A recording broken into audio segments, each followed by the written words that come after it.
Welcome to the Bodhi What's Up, Bros podcast. What's going on?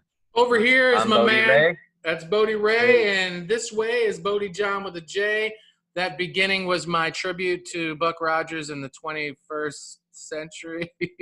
Smudging all those bad vibes away. Wow, bye-bye. That was Sage it all gone. Bye-bye, Sage. That was my Twiggy impersonation. Bitty, bitty, bitty, bitty. So we're here, episode number hello +1, aka number 6. And today we got Jack Kornfield talking about forgiveness. So John, what was your thoughts about this video? Was this the first time you've ever seen Jack Kornfield or listened to anything from him? Yeah, let's jump right into that because the answer, as always, except for last week, with Teal Swan, that's who we did last week, right? Teal? Yeah.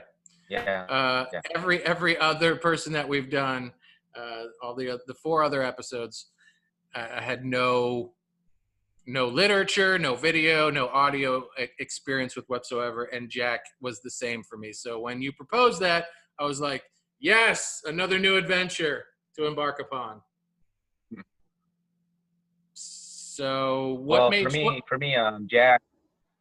Jack is probably one of my favorite teachers. I actually went to one of his retreats 3 years ago. It was a silent retreat. It was that was definitely an experience doing that, not talking for 3 or 4 days. We did walking meditation, seated meditation, all throughout the day, and then he would give a small talks throughout the day. Then he would give a big lecture in the evening, kind of like what he did in this video. And we actually did the forgiveness meditation there at the retreat too. He did that. And that's the one that's at the end of this video. The Ancient Heart of Forgiveness is the name of this video. There's about a 10 to 15 minute long forgiveness meditation. So that's the one you're referring to, same thing? Yes. Okay. And well, that sounds really delicious. The walking I love silent walking meditations, seated ones as well. I hosted a bunch here around Orlando in some beautiful parks a few years ago. I called it a noble silence, device-free walking meditation, where we would show up as naked as possible, but wearing our clothes because none of us wanted to get arrested. And, sans jewelry, anything that pulled energy or distracted you in any way, even hair ties or whatever, just flowing as free and loose as possible, and just not waving at each other, because that's kind of a form of communication, right? And just being right. And it profoundly changed me. I had an experience of that at a yoga retreat, and it was that term noble silence just struck me, because I'm a blah blah blah, I'm a a chatterbox for sure, and I'm like, I'm gonna be quiet for 30 minutes. I don't even know what that's about. And it was one of those moments where you're like, oh, there's so much treasure here. Silence is golden. So where was this retreat? Where was it hosted? It was in Garrison, at the Garrison Institute in New York, and it's sort of like an old monastery, really cool looking, and they have a whole bunch of different retreats and seminars there. If you look up Garrison Institute, I mean, probably not right now with everything going on, but all throughout the year they have different meditation seminars and different speakers come in. And this is like upstate New York or like Long Island? Like what part of? I think it's upstate New York. Yeah. So it was from Ohio, from Cleveland. It was about a 7.5-hour drive. Nice. What time of year did you go? I went the fall, and it was beautiful. And it's right by the Hudson River too. So the Hudson River is right behind it, and it's almost West Point is almost right across the river. Oh, so man, any idea where it's at? That must have been glorious. It's a really very beautiful place. I definitely recommend it. And doing the silent meditation, it was really weird eating together with people and not talking. and hearing all the sounds of the crunching and the chewing and the utensils hitting the Yeah. bowl and everything. That was kind of Gosh. different, and The it kind of teaches you too. It makes you really motivated. Like it brings perception awareness on your motivation. You'll stop talking to her, or you want to share something and you can't because it just forces you to go inward and face all your stuff. yeah. So it brings a lot of that in there, and it was beautiful nature out there, and I had a really great experience of becoming one with nature and realizing my interconnective oneness with all that.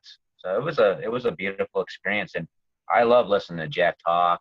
So he was there. Um, He yeah, it was was him. It was him. It was he was the one running the show, nice. and to me, I like Jack because he's very calming. He has a very calming voice, and he tells a lot of good stories, and he says a lot of good quotes, and just kind of gives you that safe feeling of that it's okay to be who you are.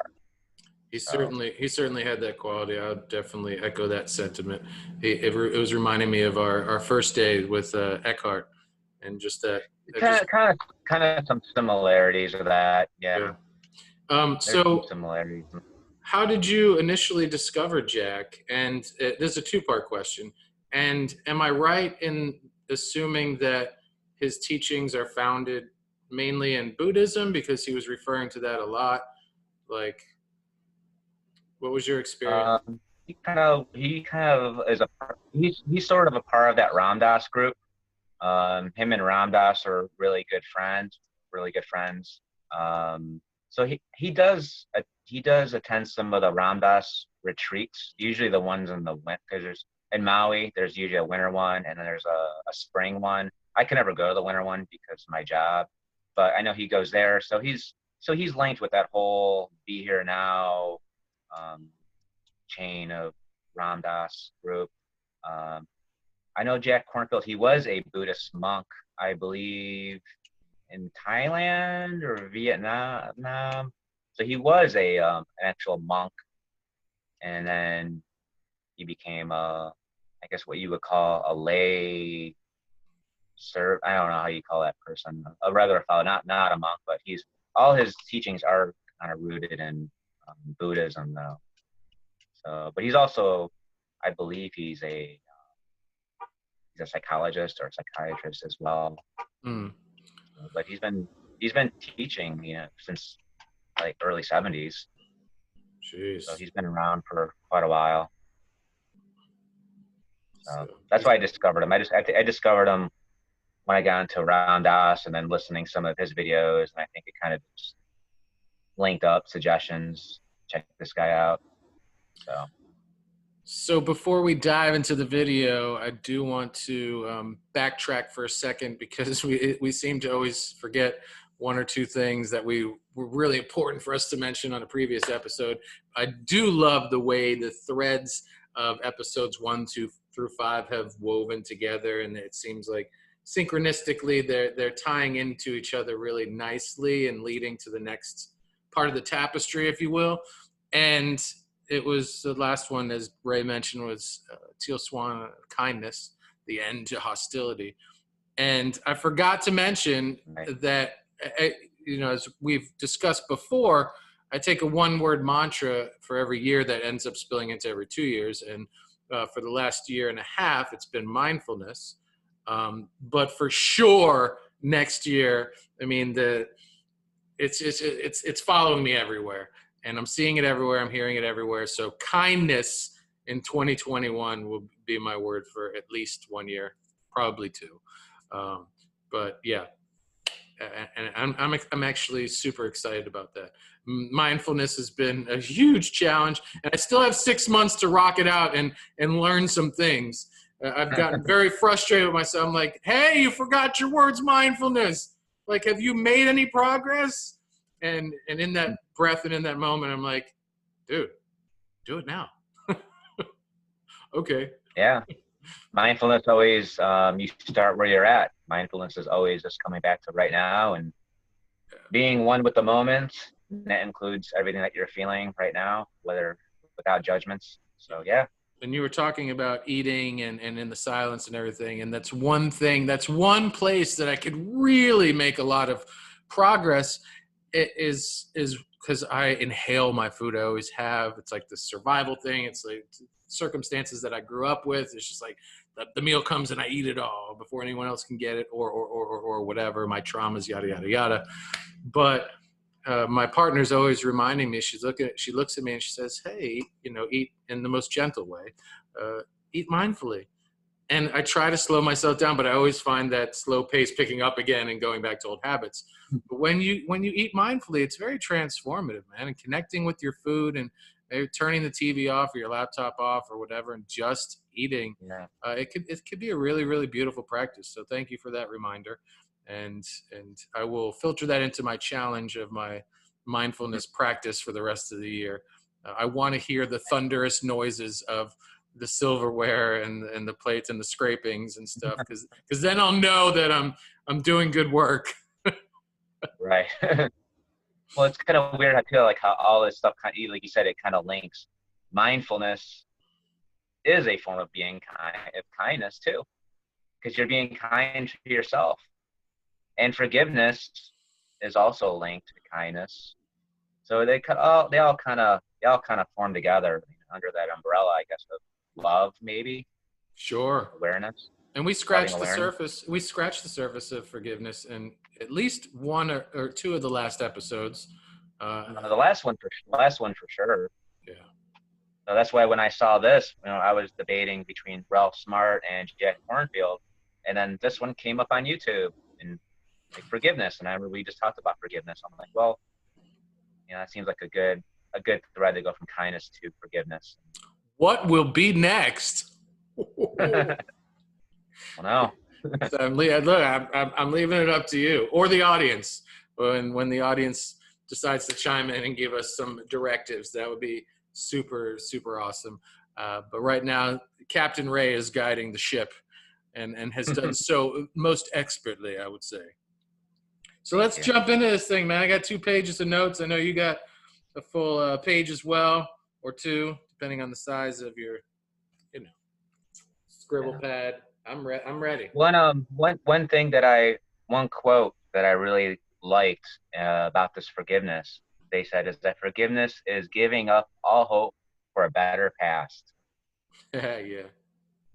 That really because a lot of times when something happens and we can't forgive, we keep just replaying that scenario and, oh, this should have been this way and that should have gone that way. Why didn't it go that way? What if I would have done that instead of this? And we're still kind of debating and hoping for that something would have gone differently than how it is. So it's giving up all hope for a better past and seeing it for what it was and kind of giving it a sense of acceptance and moving on. Yeah. This all comes in good time for me, man, because as we discussed in the last episode on kindness, and we did touch upon forgiveness, and as you pointed out, it was a very heavy episode for me.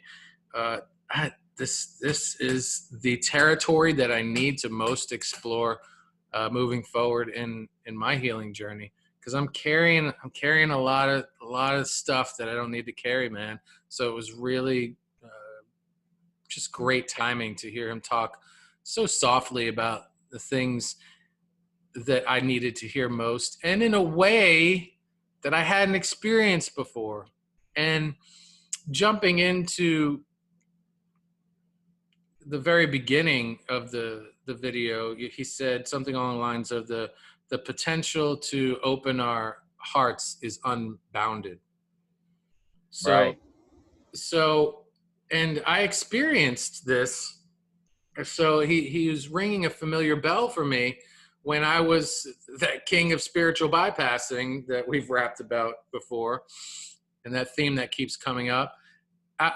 The weed, the cannabis, little sister, whatever you want to call it, opened my heart in a way that I'd never experienced before. And it just helped me release resistance.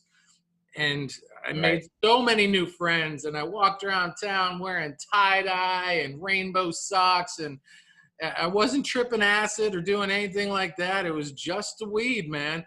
But it blew my heart wide open. And I've been yearning for that openness again, that unboundedness, because it was so powerful, right? Yeah. I felt like this walking That tractor that beam. kind of goes. That kind of that sort of reminds me of going back to like Ramdas. His experience was like that too. When he had that big, like just like what you're saying, he had that big opening with psychedelics, and then that became his method of opening his heart was through that psychedelics. He didn't know how to do it, and that's when he went to India and he discovered that through his guru that you don't need anything external in order to do that. That's it's just letting go of that stuff that we have. Like our true nature is to be open, is to be loving, is to be available, and that it's sort of like the sun and all that stuff we carry are kind of those clouds, and you don't need to add more light. It's just removing those clouds, removing that stuff that we're holding on to so that light can pour out of our hearts.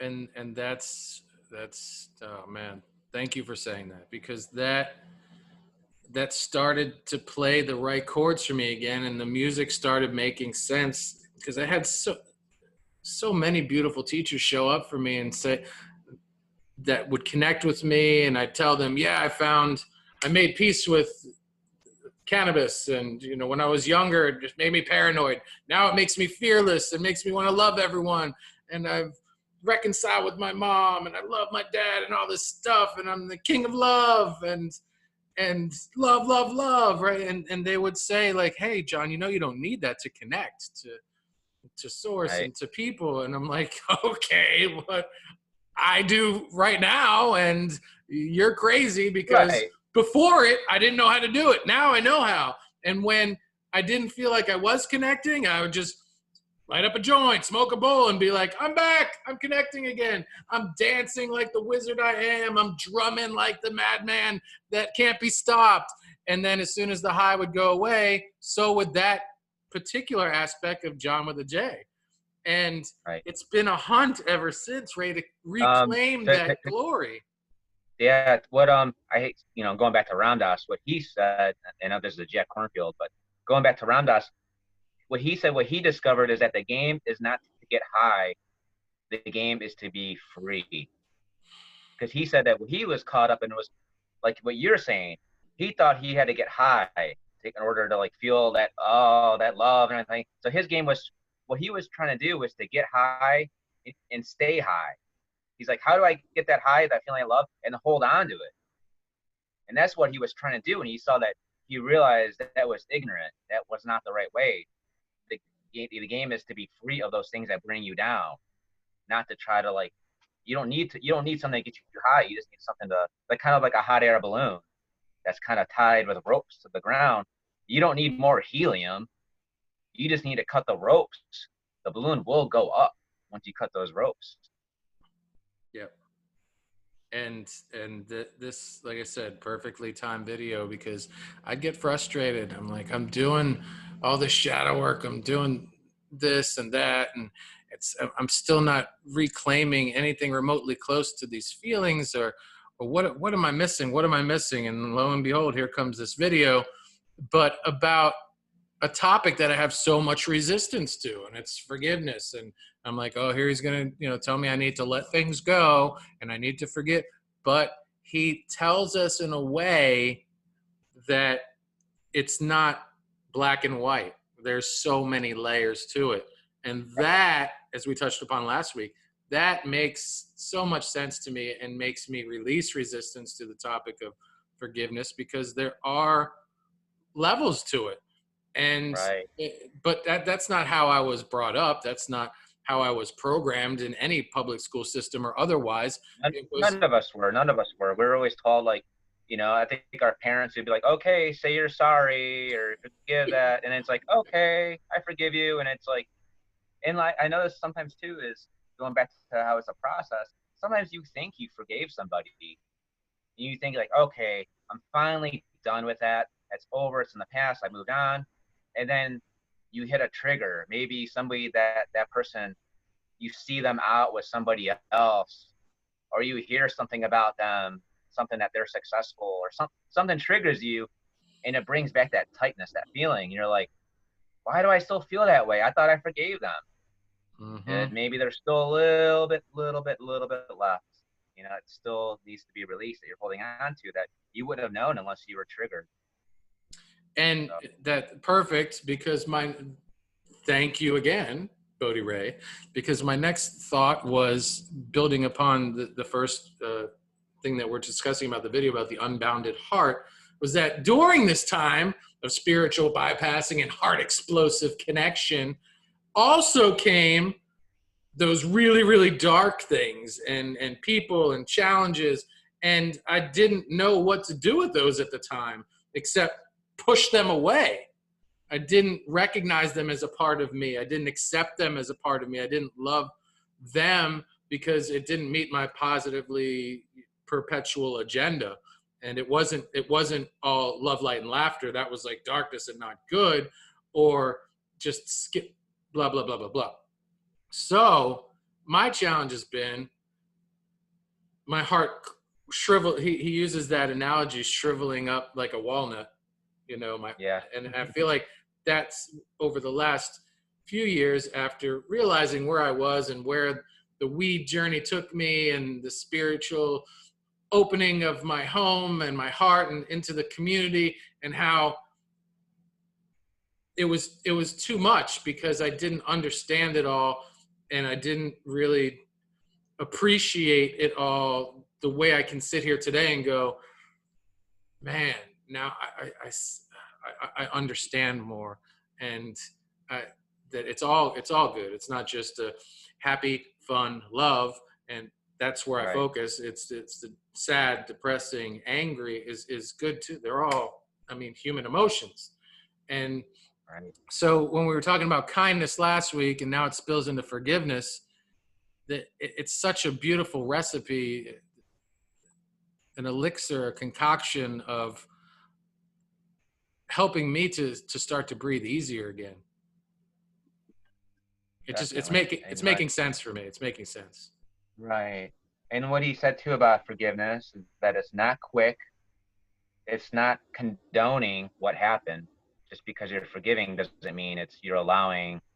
Um, and it's for no one else except for you. It's not really for the other person. It's a way of you letting go and you living in peace.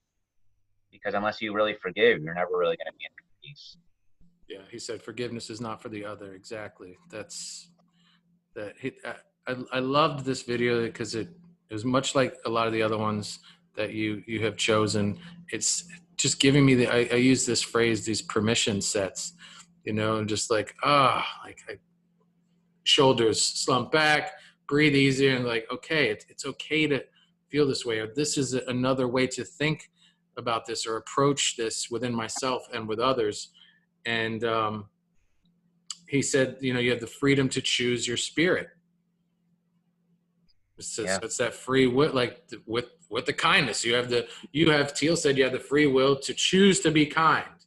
Not bulldozing your emotions, but choose to be kind. Just as you have your free will to choose forgiveness.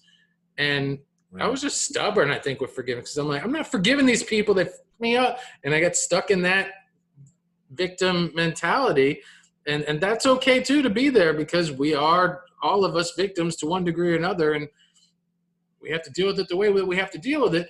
But I just liked that he didn't say you have to forgive people, otherwise you can't live a healthy. It's like, you have the free will to do that. You can continue to do that. And he had lots of great stories in this 55-minute video offering, and analogies, et cetera, et cetera.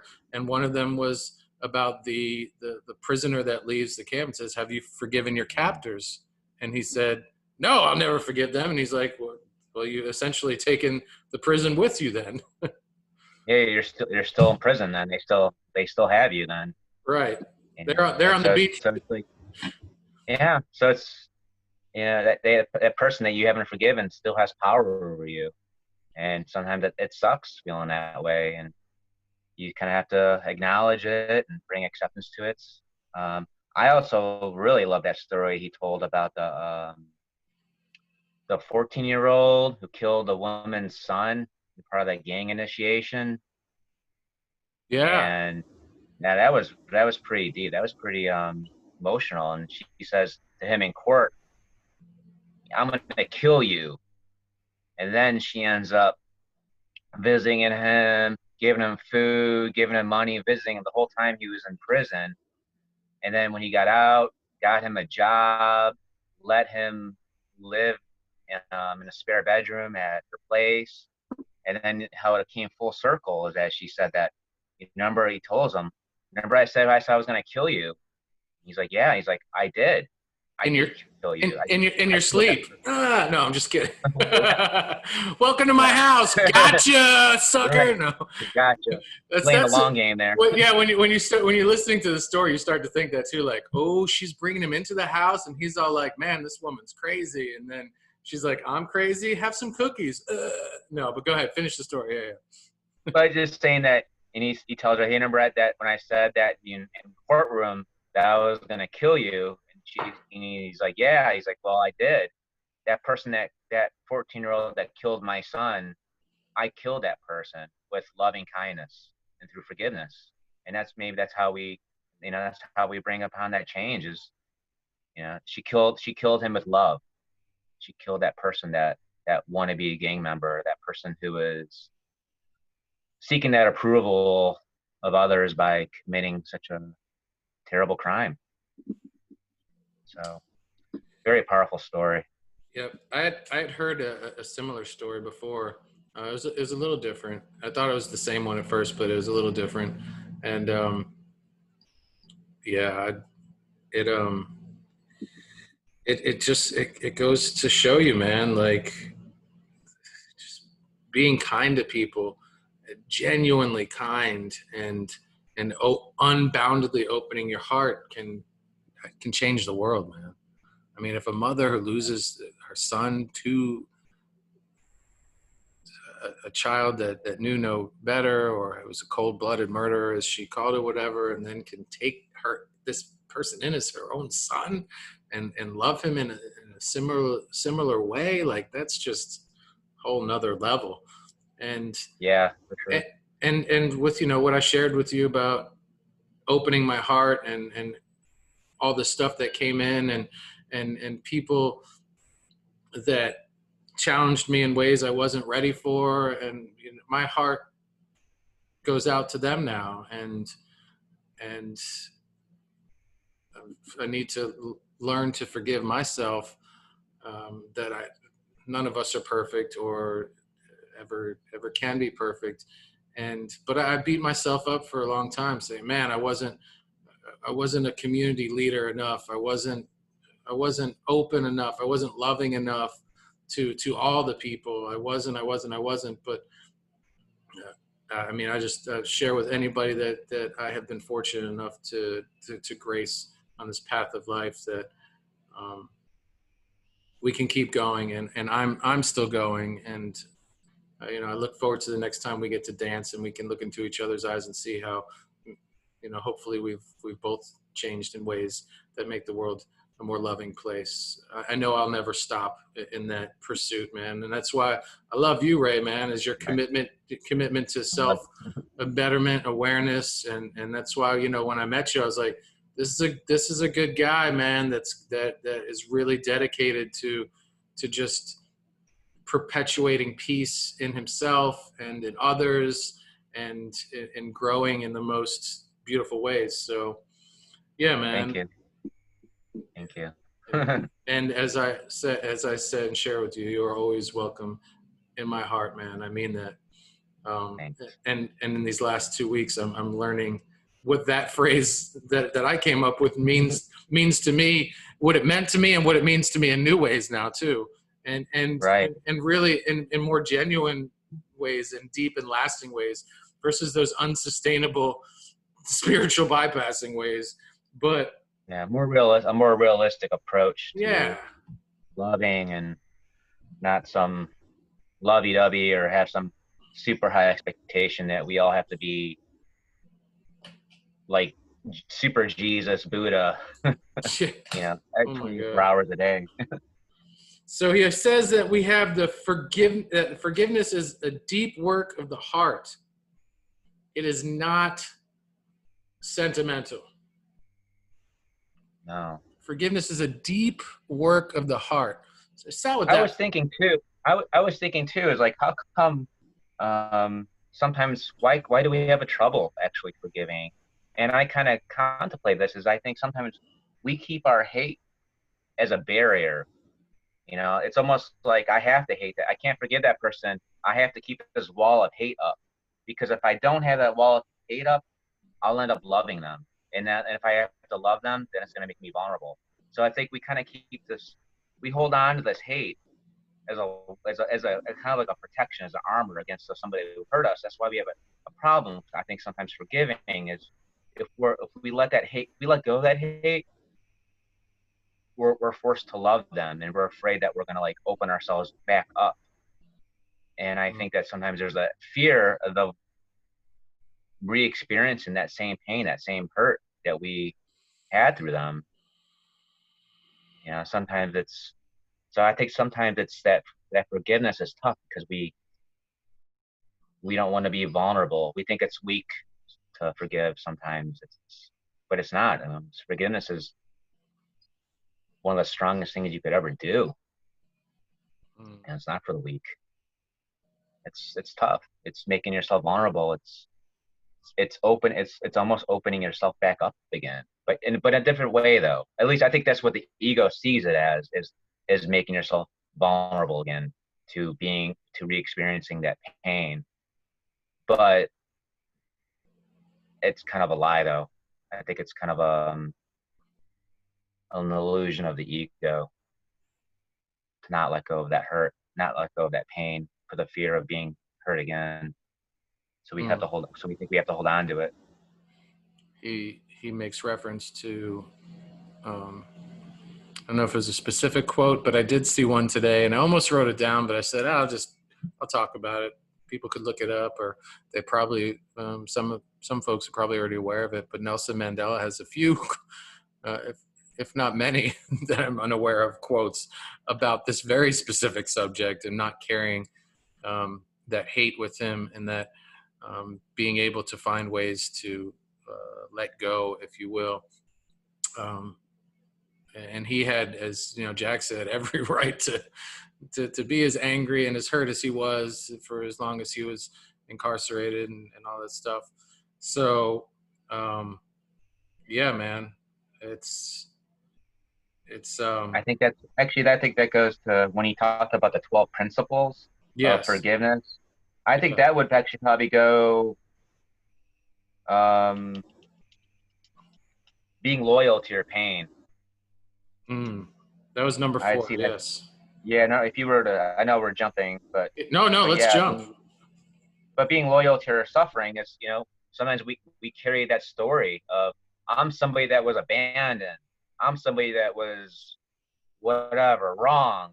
And that becomes a part of our identity that we don't want to let go of. And we carry around a hate, and that's never good. We're so loyal to that. We're okay, yeah, it sucked. We experienced that. We've all been hurt. We've all been betrayed. We've all been abandoned. And it's not to lessen that, or acknowledge it, that happened, but acknowledge it, and then find a way to deal with it, in a way of letting it go and opening your heart back up and let that hate go. I have to see it as the reverse of what you were just talking about, like it being a badge of strength versus a mark of weakness or something. And I think when we don't allow ourselves at least to go through the process, as he very much describes it as, uh, we allow ourselves to go through the process of forgiveness, um, we harden ourselves, and I think Right. the goal ultimately, to be a strong divine masculine male or divine feminine female, is to be soft, And softness, I think, is where heroism lies. You know, like I really, some of the most beautiful souls I've ever seen walk this planet are the most softest Yeah. people ever. Kind of Like, that sense of gentleness.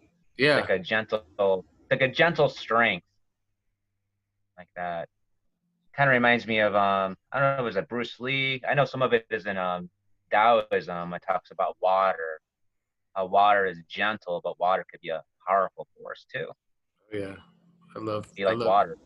yeah, I love Bruce's "Be like water" quote. I used to start some of those noble silent walking meditations with his quote, "Be water, my friends," just to remind people, like, if you get stuck in your head or whatever, just think about Bruce and be like water, because water doesn't have a mother that's waiting for him or her at home. You know, water doesn't care about paying the bills because water doesn't have any bills. Just be water. Right. Flow through this beautiful park. Connect with all the beautiful things. Um, so yeah, right above step number or principle number 4 in the 12 principles of forgiveness was number 3, of course, and that was reflect on the benefits of a loving heart. And Yeah. this one was, of course, number 3, because Ray, you know I love the power of 3. For me, hit right in the center, because he was talking about the boundlessness, as we started combing through this video, of the heart, and how he jests even how um, animals will be kind to you, and elephants, I've heard, will even bow. And he giggles, as you giggled. But I'm telling you, man, they will. This is no shit, bro. Like, when you Right. find a way to open it like that, the world becomes magic beyond belief. And you, man, I'm telling, the animals do respond to it because they know you're humming at that frequency. They feel it, man. It's all There's more. vibration. Yes, yes.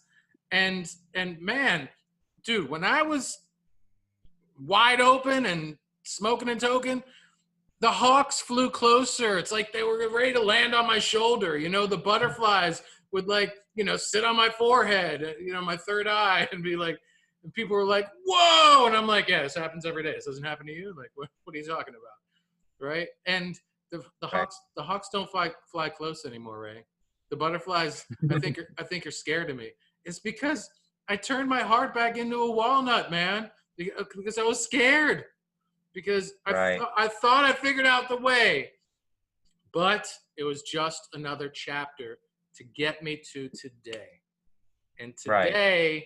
today I'm learning with my friend Bodhi Ray how to open my heart in a new, more sustainable way, and be more vulnerable in a more authentic way that I thought I had a grip on in my awakening, Ray. I was like, I have the answers of the universe. I'm just starting to learn again. So it's exciting, man. And It is. I'm gonna do it with it. I mean, dude, I will smoke from time and time again, like once a year now. But I'm gonna do it without that medicine. And thanks Good. to your help, thanks to this podcast and these videos, and just being open to another way. And I'm not there. It's still walnut. But when the hawks start landing on my shoulder and the butterflies start tickling my nose, I'm gonna let you know.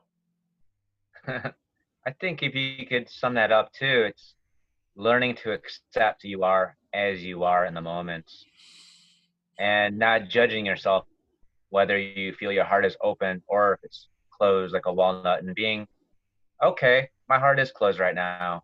I feel it. I accept it. That's how I feel. Now that I'm aware of it, and it's normal to be this way, it's part of the human process. Um, Jack talks about before, he didn't bring up in this video, but he talks about how the 10,000 joys and 10,000 sorrows that we all go through as a human. And it's not to push away the 10,000 sorrows. It's not to try to sometimes we use spirituality as a way to try to manipulate, to always think that we have to be happy or always try to feel a certain way. Well, my heart's going to be open forever. I'm going to try to keep it open forever. It's good luck with that. Yeah, that's expensive So too, man. I mean, and I bought a lot of weed. I mean, it cost me a that's lot not of money to keep really, it open. we're here as humans. It's up to us to take our seat, mindfulness, and our seat of consciousness, and we're going to experience the ups and the downs, and the love, the pain, the loss, the joy, the sadness. It's the part of the human experience, and we're all going to go through that, and we just go through it mindfully, and we go through it um, with a sense of kindness and a sense of peace. And that's really and acceptance. Really, what more can we really do than that? Mm. So I don't really think it's about always trying to stay or having some illusion that we always have to be high or always be in this great mood or super loving and hippie hugs, love and light. It's just not reasonable that we're always going to be that way. Well, And it certainly was fun, but it was not sustainable. right. And So it wasn't real ultimately because I just buried all that other stuff. And he did make mention of this one village or I don't remember, tribe, village, or particular culture that revered those that were going through grief as the ones most connected to source or God or um, whatever term he put on it. Um, and how they would ask those particular people that were going through the deepest of the deep suffering to pray for them because yeah, they were so torn open and so raw and connected to that oneness in a way that their present experiences didn't have them connecting. So I thought that was interesting. yeah. They said that they're actually when they're grieving that they're the closest to spirit at that time. As to spirit, that's what he said. Yeah. Okay. Yeah. So people would ask them to pray for them. Have the suffering, pray for them, or whatever they needed prayers for, because they were the grieving were the closest to spirit at that time. Mm.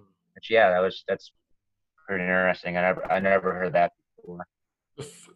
Um, Before we go through, I don't know if you want to go through all 12 principles of forgiveness. We can rip through them if you want. I don't know. But before we do that, um, there was another part in the beginning that I really connected with. I thought was just an interesting thing I will put in my pocket and take with me. And that was that when he talked about the mere recognition of our body isn't who we really are, and that there's this knowing that exists outside of time.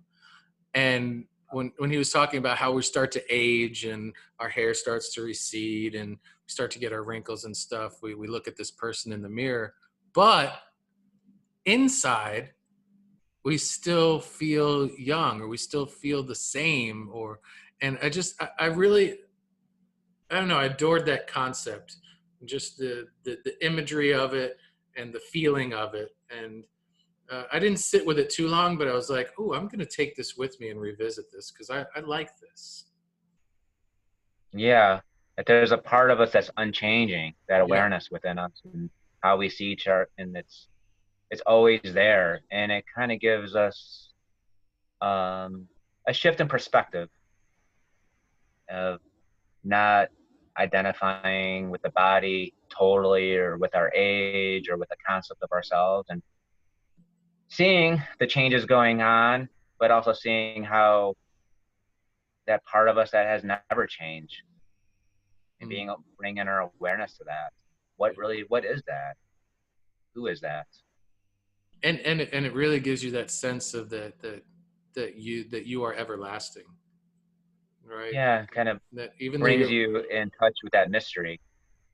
right, and I don't know, just I really I dug that. So he in the beginning he said two things, that being one of them that really had me go, "Okay, Jack, I'm listening." And his name's actually Jack, so it's kind of funny. All right, Jack, you got my attention. So do you want to spill into 12 principles, or what are you feeling? Yeah, we could maybe go through some of the ones. I don't know if we need to go through all 12, or All we can right. maybe just do it real fast. And if there's something that we need to elaborate on, we can. Um, number one is what it is and what it's not, and kind of what we said before. It's not condoning what happened. It's not quick, and it's not for anyone else except for you. So principle one, number one is education. And number two, it's the sense of suffering of still holding on. Because if you don't sense that, if you're not aware that you're still holding on, then you're not going to go on and do the practice. And we're not going to be, you're going to be in denial that you're still suffering and still holding on to what happened, the feelings of that experience. So you have to have a sense of that, be aware that you are still holding on, that there's still work that needs to be done.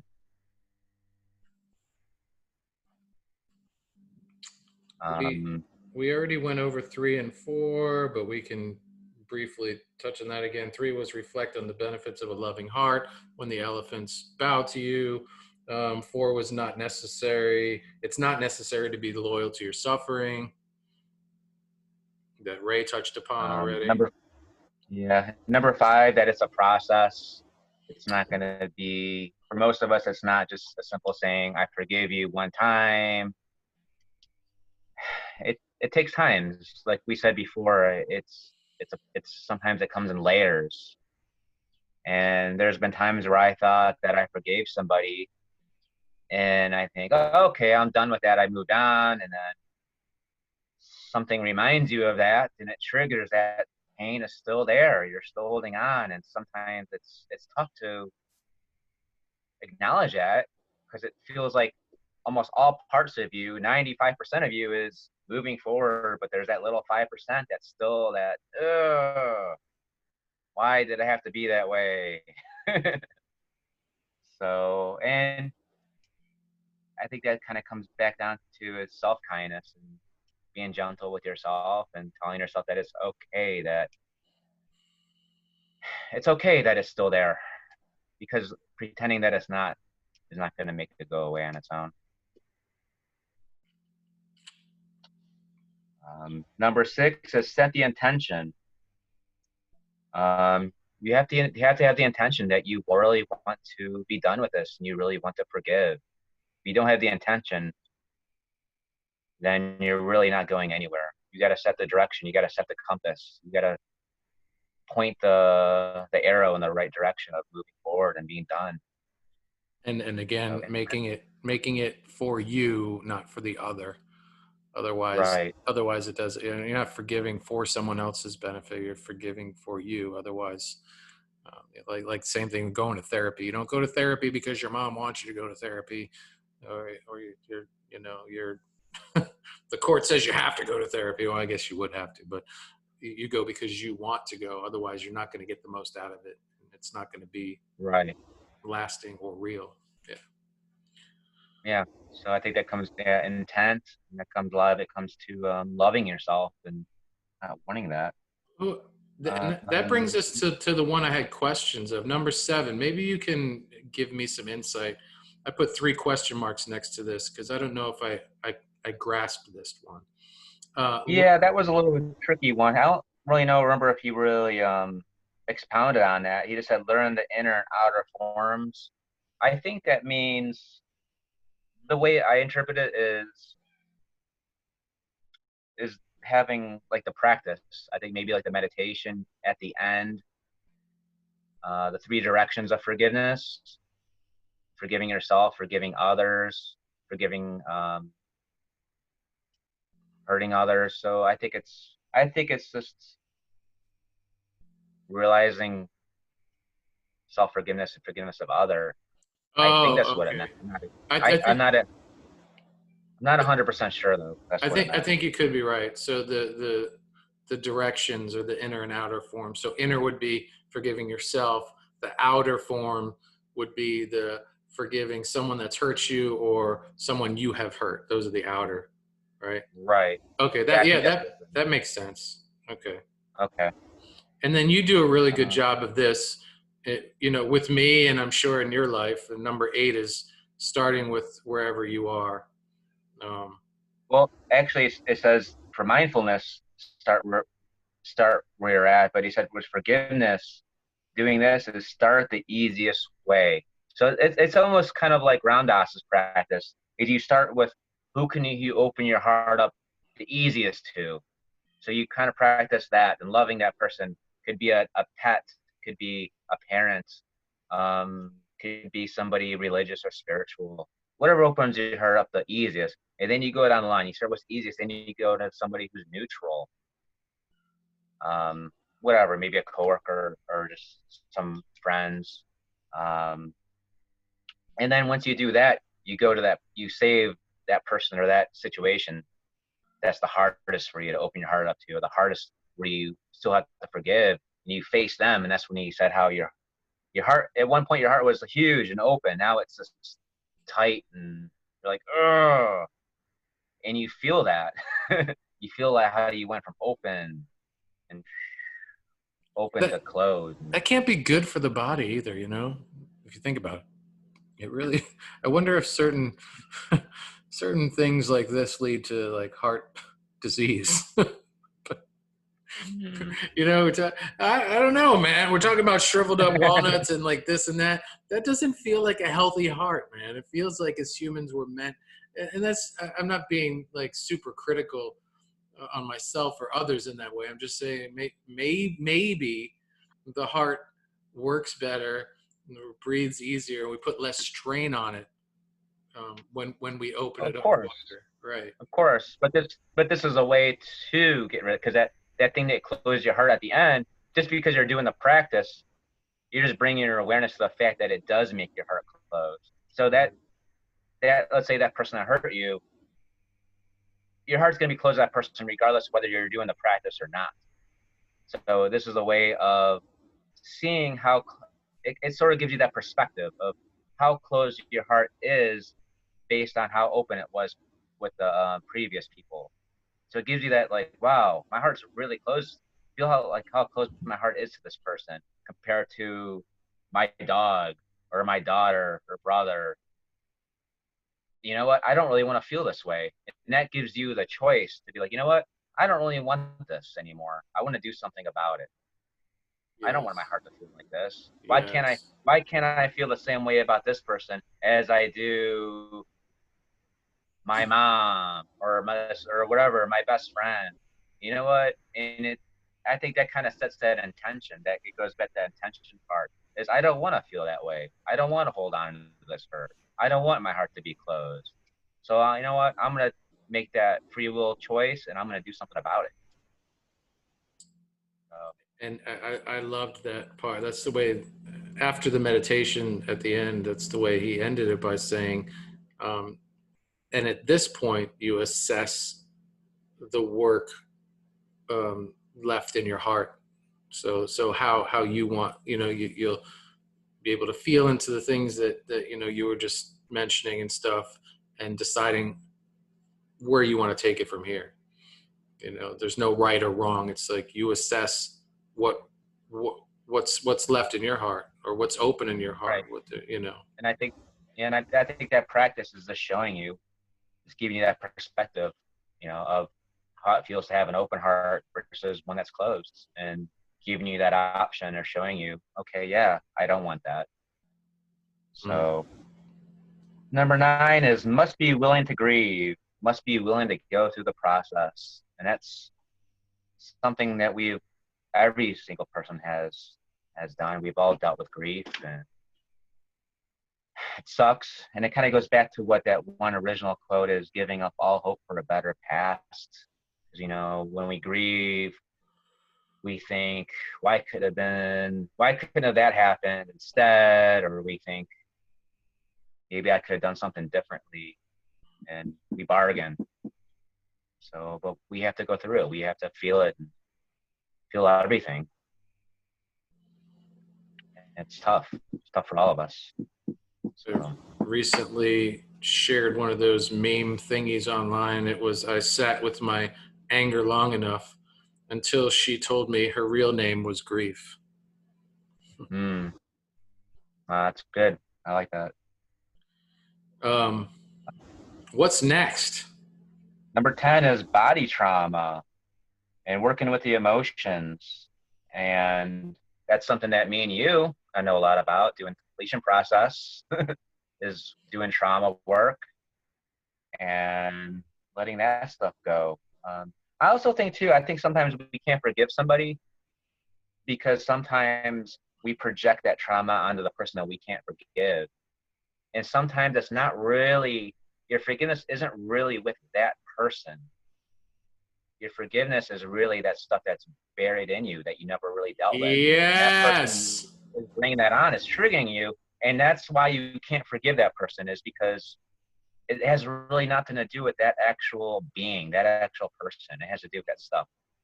Yes. And you know, like I said, during those flying high spiritual bypassing days, you become a mirror and a magnet for those suppressed parts in yourself.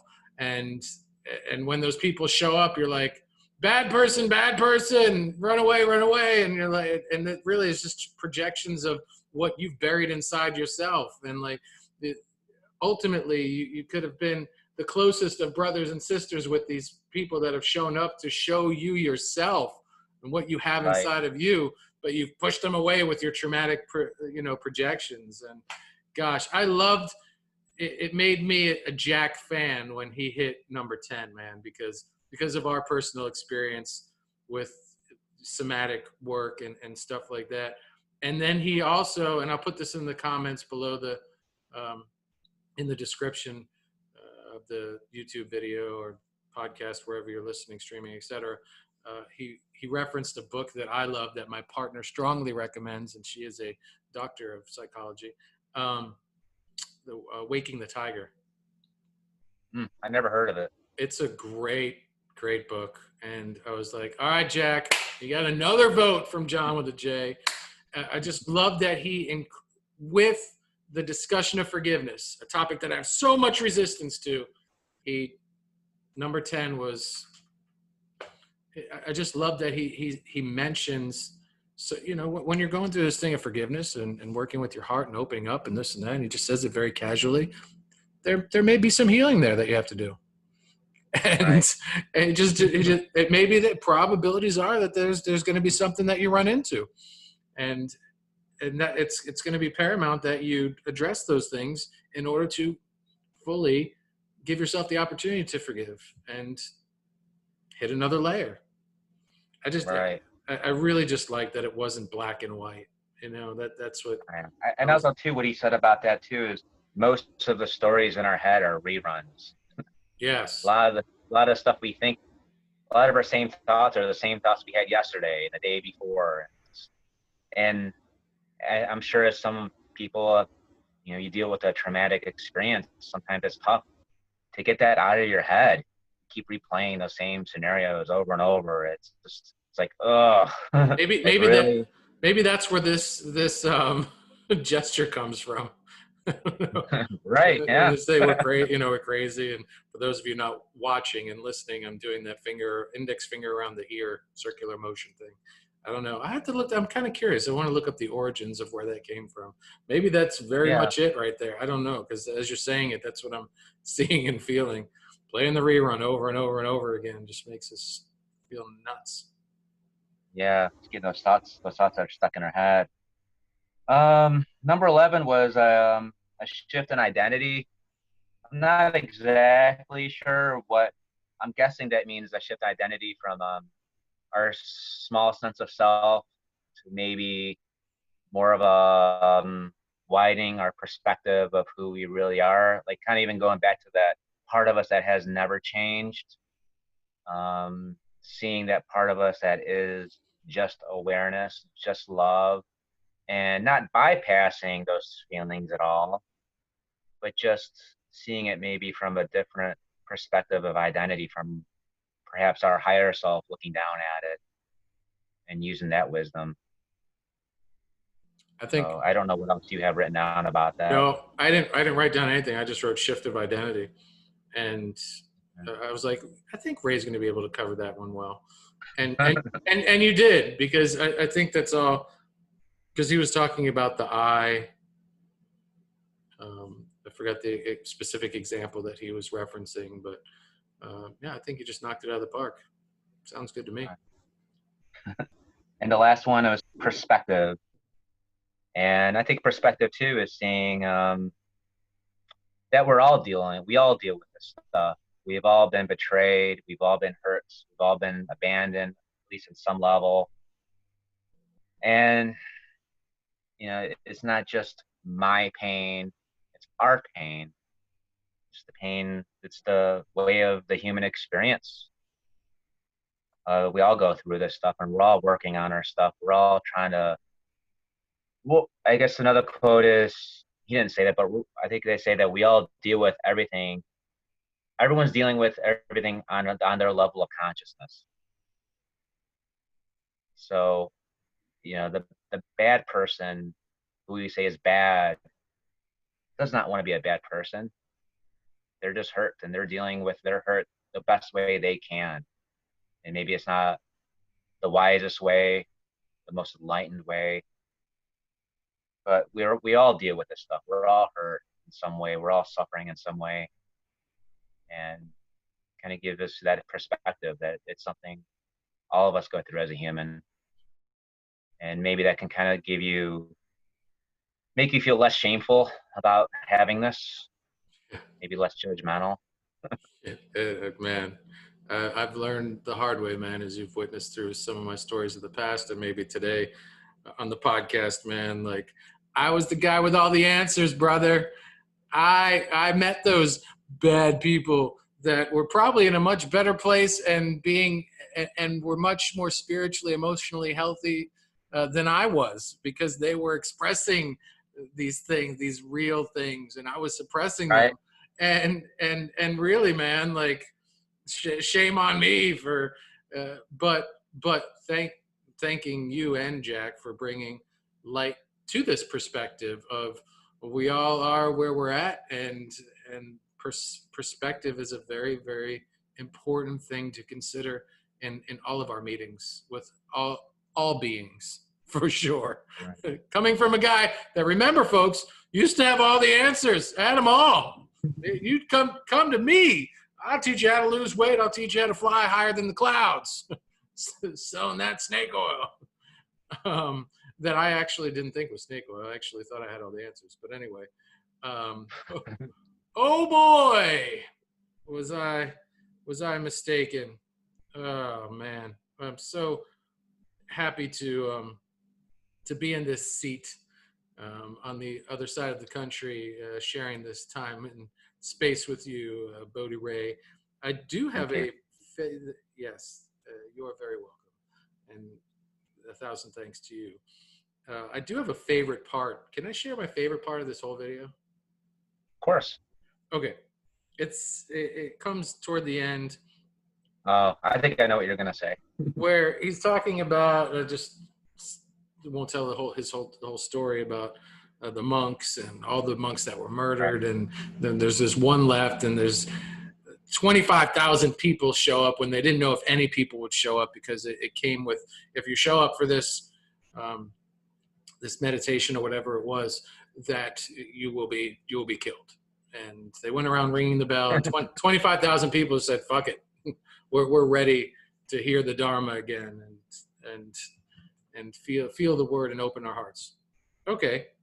So he was saying, what do you say to a sea of 25,000 people with such intense trauma, hate, grief, and pain? Like, how is he going to meet this energy of all of this, right? And right. He met it with the mantra of that translates to, hatred never ceases by hatred, but by love alone is healed. So hatred never ceases by hatred, but by love alone is healed. And he spoke a truth that he said was, these are his words, that was even greater than their suffering. Yeah. And Powerful. and this isn't even my favorite part. This is now my favorite part. So that spilled into this as my second my second number one, right? That spilled into me falling in love with Jack Kornfield basically because he said to the extent, this is at the end of his meditation, right? To the extent Yeah. that I'm ready, I turn my heart in the direction of forgiveness. To the extent that I'm ready, I forgive you. I Mm. offer you forgiveness. I release you. I will not carry the pain of hurting you in my heart. To the extent that I'm ready, I forgive you. Now, he said it much slower and much more placidly and much more wonderfully. I just wanted to get through it because he said that Yeah. those words in probably like a 5 minute span because there's like letting it seep and soak into you. But that was so Right. profound to me. Just like I just even those three words, to the extent, just filled my heart in such a wonderful way. Like, I think it kind of gives you that feeling of permission that it's okay that if something's still there, that, you know what, I don't have to just try to push everything out at one time, that it's okay. It's okay to, even if I have to let go of this over a little bit, yeah, that's as good as anything. because I think me, like probably countless others, maybe see or saw forgiveness as it's a thing, and I'm not ready for that thing.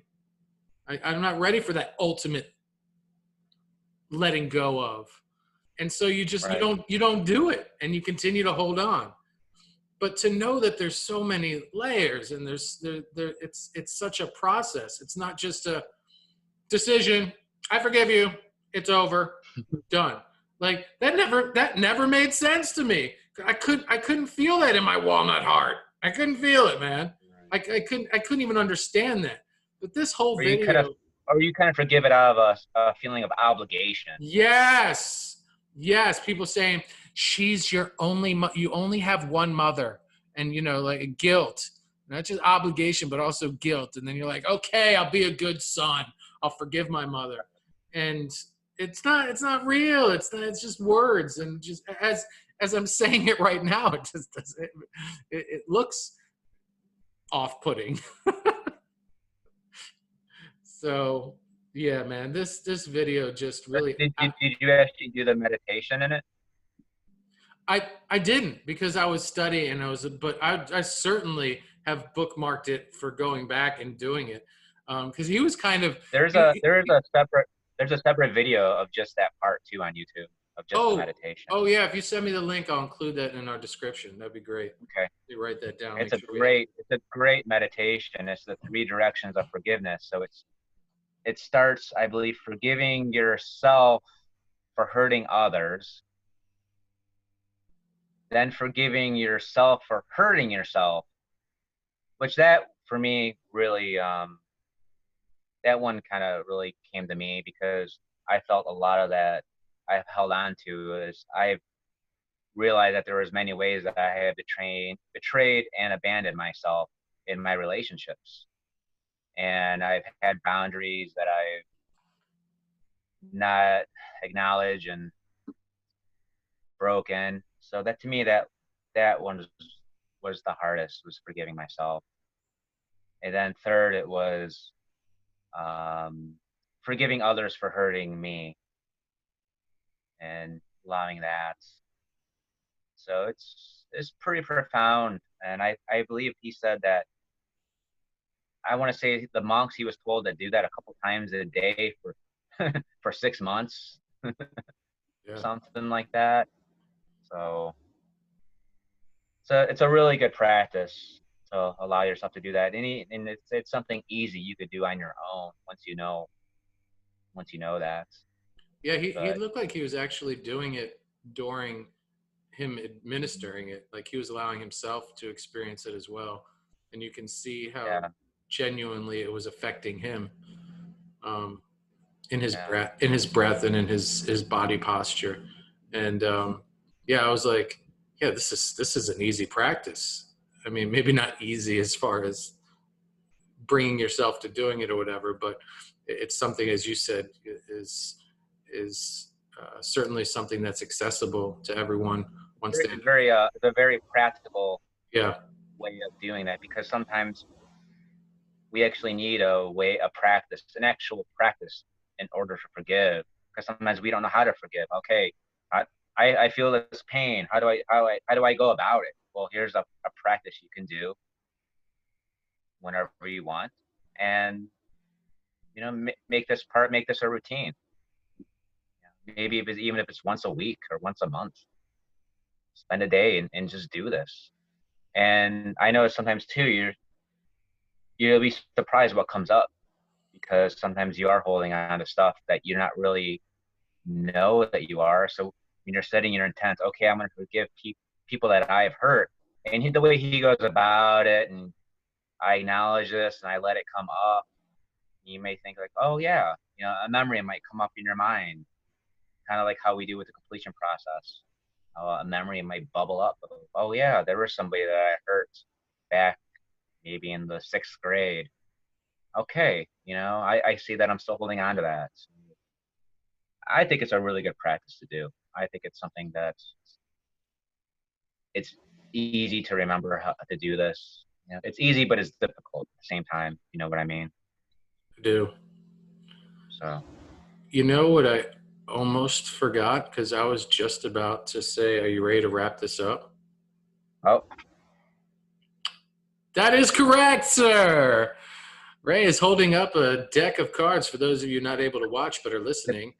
this is But a Ganesha Oracle deck. Ganesha is the remover of obstacles in the Hindu tradition. So I will be pulling a card, and this will be an energy card for us for the week. So today is the 1st of July. So on. hmm, Is your monkey cup.